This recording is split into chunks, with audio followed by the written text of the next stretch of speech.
Muscle car ലവേഴ്സിന് refinery ചോയ്സായി മാറിയ ഒരു car അതായിരുന്നു പ്ലിമത്തിന്റെ GTX.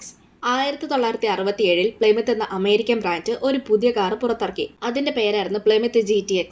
ഇതൊരു മസിൽ കാർ ആയിരുന്നു. ക്ലാസി ലുക്കും സോഫ്റ്റ് സീറ്റും ക്രോം ഷൈനിങ് പാർട്സും കൊണ്ട് നിറഞ്ഞ ഒരു കാർ. ആ കാലഘട്ടത്തിൽ പോണ്ടിയാക് GTO എന്ന കാറുമായിട്ടായിരുന്നു GTXന്റെ മെയിൻ കോമ്പറ്റീഷൻ. അതിനോട് പോരാടാൻ വേണ്ടി തന്നെയാണ് പ്ലിമത്ത് ഈ കാർ കൊണ്ടുവന്നത്. പക്ഷേ GTX നോർമൽ മസിൽ കാറിനെ പോലെ അല്ല. സൂപ്പർ കമാൻഡോ 440 V8 എഞ്ചിനാണ് ഇതിലുള്ളത്. അതുകൊണ്ട് സ്പീഡും പവർഫുള്ളും ആയിരിക്കും. പിന്നീട് പ്ലിമത്ത് കൂടുതൽ ആളുകളെ ആകർഷിപ്പിക്കാൻ വേണ്ടി ഈ GTX ഒരു ജെന്റിൽമാൻസ് മസിൽ കാർ ആക്കി മാറ്റി. അതായത് സ്പീഡ് ഇഷ്ടമുള്ളവർക്ക് ഉപയോഗിക്കാൻ വേണ്ടിയിട്ടും എന്നാൽ സ്റ്റൈലും കംഫർട്ടും കൂടെ വേണമെന്നുള്ള ആളുകൾക്ക് വേണ്ടിയിട്ടുള്ള ഒരു കാർ. റോഡ് റണ്ണർ എന്ന മറ്റൊരു പ്ലിമത്ത് കാർ GTXന്റെ കൂടെ തന്നെ ഉണ്ടായിരുന്നു. പക്ഷെ അത് ചീപ്പ് ത്രിൽ കാർ ആയിരുന്നു. സൗണ്ട് കൂടിയ ബഡ്ജറ്റ് ഫ്രണ്ട്ലി മസിൽ കാർ. GTXനോ അതിലും കാം ഫീലും അതുപോലെ റിച്ച് ലുക്കും ക്ലാസി ഡ്രൈവ് ഫീലുമാണ് ഉള്ളത്. GTX വന്നപ്പോൾ മാർക്കറ്റിൽ ഒരു പുതിയ സ്റ്റൈല് ക്രിയേറ്റ് ആയി. മസിൽ കാർ ലവേഴ്സിനുള്ള റിഫൈനഡ് ചോയ്സ് ആയി മാറി. നിങ്ങൾക്ക് ഏറ്റവും ഇഷ്ടമുള്ള മസിൽ കാർ ഏതാണെന്ന് കമന്റ് ചെയ്യ്. ഇതുപോലെയുള്ള കൂടുതൽ വീഡിയോസ് കാണാനായി ചാനൽ സബ്സ്ക്രൈബ് ചെയ്യാനും ഇൻസ്റ്റാഗ്രാമിൽ ഫോളോ ചെയ്യാനും മറക്കല്ല്.